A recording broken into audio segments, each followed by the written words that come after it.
En 2017, vous avez fait une campagne aussi où vous êtes beaucoup déplacé et on vous a senti, à la fin de la campagne, fatigué.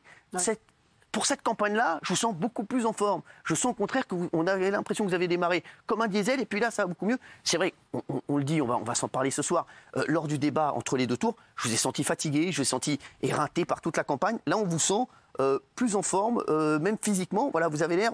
Allez, on apprend aussi, hein, c'est l'expérience. Ouais. Voilà, on sait qu'il faut s'économiser. Et la dernière fois, c'est vrai que objectivement, je ne m'étais pas économisé. Donc, je suis arrivé au second tour dans un état de fatigue certain. Ça a joué. Et ça joue. Ça a joué. Oui, bien sûr que ça joue. Bien sûr. Évidemment, quand on est en forme physiquement, ça se ressent dans les interventions que vous faites, dans les meetings que vous faites, dans les émissions que vous faites. C'est pour ça que là vous avez dit... Je ne referai pas pareil. Si vous êtes au deuxième tour, comme les sondages... sur l'essentiel et de mettre un tout petit peu de côté parfois l'accessoire. C'est ça. Si vous revenez, si on regarde les sondages, vous êtes actuellement au deuxième tour face à Emmanuel Macron, donc ce serait le match retour. Hein, vous ne feriez pas du tout pareil que ce que vous avez fait lors du débat? Non, pas du tout. Est-ce que vous changeriez? Ah bah, je changerais tout. D'abord parce qu'on n'est pas du tout dans la même situation. Vous êtes trouvé comment? On n'est pas du tout non plus dans la même situation. Oui. Je veux dire, Emmanuel Macron vient d'être président pendant 5 ans. Il a un bilan, il va falloir qu'il en rende compte, même si pour l'instant il n'a manifestement pas envie de le faire.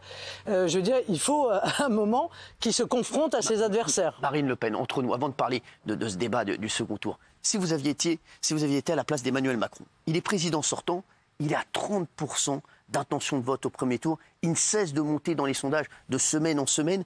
Est-ce que vous auriez pris le risque d'aller débattre, aujourd'hui, franchement, si j'étais à sa place, je ferais le minimum.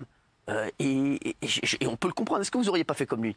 Non, je ne crois pas que j'aurais fait comme lui. Parce que moi, je crois qu'il faut qu'il y ait, à un moment donné, une confrontation entre le président sortant et des adversaires politiques. Particulièrement peut-être pour le président sortant, justement parce qu'il est sortant. Parce que sinon, encore une fois, on arrive au second tour sans qu'il ait jamais été confronté véritablement à une adversité, à un débat politique. Et ça, je pense que ça pose un problème. Alors, il l'avait fait en 2017, il n'était pas président.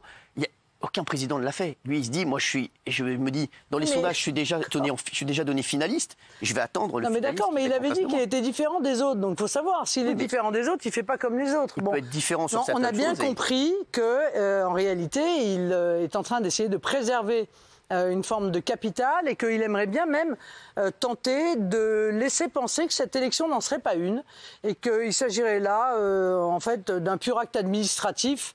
D'ailleurs, il annonce d'ores et déjà qu'il procédera à la dissolution de l'Assemblée pour qu'elle ait lieu plus tôt, comme s'il était déjà élu. Alors moi, je viens juste vous dire qu'il n'est pas élu. Vous y croyez? Oui, bien sûr, j'y crois. J'y crois beaucoup, d'abord parce que je pense que le second tour est une nouvelle élection. On met les compteurs à zéro après le premier tour. Oui, c'est ça. Les compteurs sont à zéro. Vraiment, on repart à zéro. On repart à zéro. Ouais. Et par conséquent, la question se posera. Vous savez, on dit au premier tour, on choisit, au second tour, on écarte. Bien, je crois qu'il y a des dizaines de millions de Français qui veulent écarter Emmanuel Macron parce qu'ils sont profondément en désaccord avec la politique qui a été menée.